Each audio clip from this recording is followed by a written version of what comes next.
سب سے بڑا ظلم ہے جو انسان اپنے نفس پہ کرتا ہے۔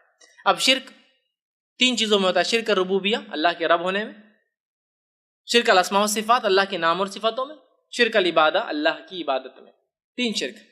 مشرکین مکہ توحید اور ربوبیہ کے قائل تھے، اللہ کو رب مانتے تھے۔ 365 میں سب سے ہائیسٹ گاڈ ان کا تھا اللہ۔ اللہ عربی زبان کے لفظ الہ سے بنتا ہے، ال کا معنی دا، الہ کا معنی گاڈ، دا گاڈ ایک اسپیسیفک گاڈ، اللہ اس کا نام ہے۔ الہ سب سے اونچا تھا، اللہ سب سے اونچا تھا، ہائیسٹ گاڈ ان کا اللہ ہی تھا۔ باقی 365 کیا کرتے تھے؟ پھر آگے آئیں گا کیا کرتے تھے۔ تو وہ توحید اور ربوبیہ کے قائل تھے، ہے نا۔ اپنی چیزوں کو خطوط کو لکھتے تو کیا لکھتے تھے؟ پہلے بسم تعالی۔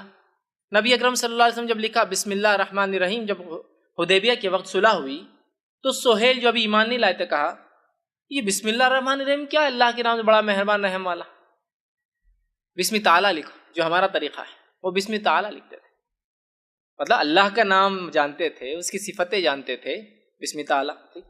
اسی طرح اللہ کے اسماء و صفات کے قائل تھے، گو کچھ کے نہیں تھے لیکن پوروں کا انکار نہیں کرتے تھے، قائل تھے کہ اللہ کے اسماء و صفات ہوتے ہیں، اس کے نام ہوتے ہیں، کیریکٹرسٹکس ہوتے ہیں، ہے نا۔ اسی لیے ان کے اس میں اگر اللہ کا نام کسی کو نام دیا جاتا تو فوراً عبد لگاتے۔ خود نبی اکرم صلی اللہ علیہ وسلم کے والد کا نام کیا تھا؟ عبداللہ۔ جانتے تھے کہ اللہ کی کوئی نہیں ہو سکتا ہے، اللہ کا بندہ ہو سکتا ہے نا، عبداللہ، تو عبد لگاتے تھے، گویا اسماء و صفات کی بھی قائل تھے۔ کچھ پوروں کے نہیں تھے لیکن اکثر کے تھے۔ اللہ کے اسماء و صفات کے اتنے قائل تھے کہ اللہ کے اسماء و صفات جو ان کے پاس مشہور تھے وہ سارے اسماء و صفات کے انہوں نے بت بھی بنائے تھے۔ جیسے کہ العزا ایک بت تھا، اللہ کی صفت العزیز سے انہوں نے بنایا تھا، سب کچھ کرنے والا، ہر چیز کی طاقت رکھنے والا۔ منات اللہ کی صفت المنان، اس سے انہوں نے ایک بت بنایا تھا المنات۔ سمجھ رہے ہیں بات؟ تو گوئے ہیں اللہ کی اسماء و صفات کے قائل تھے، نہ صرف قائل تھے، اپنے بتوں کو بھی وہی نام دے رکھا تھا انہوں نے۔ سمجھ گئے بات؟ یہ بھی تھے۔ ان کا شرک کیا تھا؟ ریل گڑبڑ کہاں کرتے تھے؟ وہ توحید العبادت یاد رکھے، اور آج بھی اکثر دنیا اس کے اندر ہی شرک کر رہی ہے۔ لیکن یاد رکھے کسی بھی ایک میں شرک ہی ہے، یہ نہیں کہ پہلے دو میں چھوٹے بعد میں ایک میں پکڑے، شرک۔ لیکن مشرکین مکہ کا شرک بھی صرف یہی تھا کہ عبادت میں شریک کرتے، ورنہ اسماء و صفات میں وہ مانتے تھے، اللہ کو رب مانتے تھے۔ مسئلہ یہ تھا کہ وہ عبادت میں شریک کرتے تھے، اور اصل شرک یہی تھا، اور شرک العبادہ ہی اصل شرک ہوتا ہے جو اکثر قومیں اور آج ہم لوگ کر رہے ہیں۔ اللہ رب العزت نے قرآن کے اندر بیان کیا شرک العبادہ کے تعلق سے، سورہ عنکبوت سورہ 29 آیت نمبر 61 میں، وَلَئِن سَأَلْتَهُم مَّن خَلَقَ السَّمَاوَاتِ وَالْأَرْضَ، اے نبی ان سے پوچھئے مشرکین مکہ سے کس نے زمین و آسمان کو پیدا کیا؟ پھر فرمایا وَسَخَّرَ الشَّمْسَ وَالْقَمَرَ، اور کس نے سورج اور چاند کو لگا دیا، مسخر کر دیا، تعینات دائروں میں وہ گھومتے رہتے ہیں، ٹھیک، اور ایک تعینات وقت پر فکس ٹائم پر نکلتے ہیں اور ڈوبتے ہیں۔ کس نے یہ کیا؟ ہمارا لَيَقُولُنَّ اللَّهُ، تو یہ کہیں گے مشرکین مکہ آپ کو اللہ نے کیا۔ سمجھ رہے ہیں بات؟ مشرکین مکہ کے تعلق سے اللہ فرما رہا ہے کہ ان سے پوچھو اے نبی، کون ہے جس نے آسمان بنایا، کون ہے جس نے زمین بنایا، کون ہے سورج کو نکالتا چلاتا ہے، کون ہے چاند کو نکالتا چلاتا ہے؟ یہ کہیں گے، کون کہیں گے؟ مشرکین مکہ کہیں گے لَيَقُولُنَّ اللَّهُ، یہ کہیں گے اللہ نے کیا۔ سنیے آپ، مشرکین مکہ اس کے ہرگز انکار نہیں کرتے کہ اللہ کے کائنات کو بنانے والے 2 اللہ ہے، 3 اللہ ہے، 365 اللہ ہے، نہیں، 365 معبود ہے، نہیں۔ کہتے تھے زمین آسمان کو اللہ نے بنایا، سورج چاند کو اللہ نے بنایا۔ فَأَنَّىٰ يُؤْفَكُونَ، اللہ نے کہا پھر ان کی عقلیں ماری گئی، سوچتے کیوں نہیں؟ جب کہہ رہے اللہ نے بنایا تو پھر اللہ کو چھوڑ کر کیوں بتوں کو پوچھتے ہیں؟ دوسرے مقام پہ اللہ نے فرمایا، جو کہ سورہ عنکبوت سورہ 29 آیت 63 اللہ نے فرما کہا ہے وَلَئِن سَأَلْتَهُم، اے نبی ان سے پوچھیے مشرکین مکہ سے، مَن نَزَّلَ مِنَ السَّمَاءِ مَاءً، کون ہے جو آسمان سے بارش برساتا ہے، فَأَحْيَا بِهِ الْأَرْضَ بَعْدَ مَوْتِهَا، اور مردہ زمین کو کون زندہ کرتا ہے، مطلب زمین سوکھ جاتی ہے کون اس کو ہرا بھرا کرتا ہے، موتیہا، لَيَقُولُنَّ اللَّهُ، اے نبی یہ کہیں گے وہ اللہ کرتا ہے۔ قُلِ الْحَمْدُ لِلَّهِ، کہو تمام تعریف اللہ کے لیے، بل اکثرهم لا یعقلون، اکثر لوگوں کو عقل ہی نہیں۔ بول رہے ہیں برابر آسمان سے بارش کون برساتا ہے؟ کون بول رہے ہیں؟ مشرکین مکہ کی گواہی کس نے دی؟ اللہ نے، اللہ کی گواہی سب سے سچی ہے، یہی کہتے تھے وہ۔ یہ بڑی افسوس کی بات ہے، ہمارے پاس لوگ اس سے ہٹ کر بھی دعائیں کرتے ہیں اور حاجتیں مرادیں مانگ رہے ہیں۔ مشرکین مکہ سب کچھ اللہ کی طرف منسوب کرتے تھے، یہ شرک کہاں ہوتا تھا؟ آگے اللہ نے فرمایا سورہ زخرف سورہ 87، وَإِن سَأَلْتَهُم مَّن خَلَقَهُمْ لَيَقُولُونَ اللَّهُ، ان سے پوچھئے ان کو کس نے بنایا، تو وہ مشرکین مکہ کہتے تھے اللہ نے بنایا. فَأَنَّىٰ يُؤْفَكُونَ، تو ارے ذرا سوچتے نہیں ہو کیا پھر کہ کہتے تو اللہ نے بنایا، پھر کیوں اللہ کو چھوڑ کر دوسروں کی عبادت کرتے ہو؟ دیکھ رہے ہیں بات کو. تو مشرکین مکہ اللہ کے رب ہونے میں اللہ کی اسماء و صفات کا انکار نہیں کرتے تھے کہ اولاد دینے والا اللہ، بارش برسانے والا اللہ، زمین پیدا کرنے والا اللہ، آسمان بنانے والا اللہ، اللہ نے سب کچھ کیا، اللہ نے ہم کو بنایا، اللہ جانوروں کو بناتا، اللہ سب، اس میں انکار نہیں تھا. یہ شرک کرتے تھے.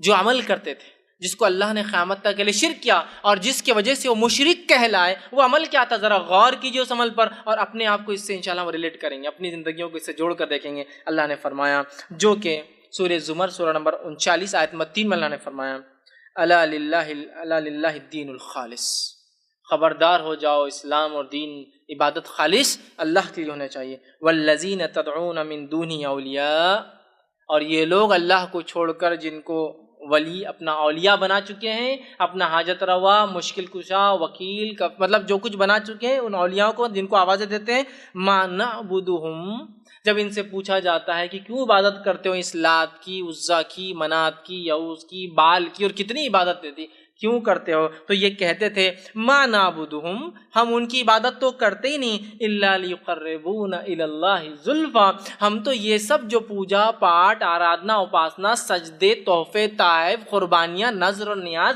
جو کچھ ان بتوں کی کرتے، ما نعبدہم، یہ عبادت تھوڑی ہے، الا لیقربونا الی اللہ زلفیٰ، ہم تو یہ سب اس لیے کرتے ہیں کہ یہ بت، یہ ولی ہم کو اللہ سے قریب کر دے، لیقربونا الی اللہ زلفیٰ، اللہ سے ذرا ہمارا نزدیکی معاملہ کر دیں. سبحان اللہ، یہ ہے مشرکین مکہ کا شرک، اور ہم اپنے آپ کو بھی شرک سے جوڑ کر دیکھ لیں.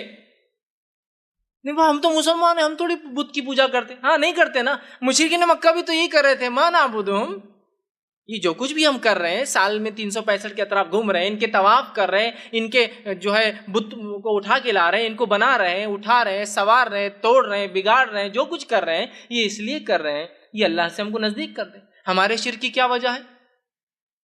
ہم کیوں درگاہوں پہ جھکے ہوئے ہیں؟ ہم کیوں اس کے طواف کر رہے ہیں؟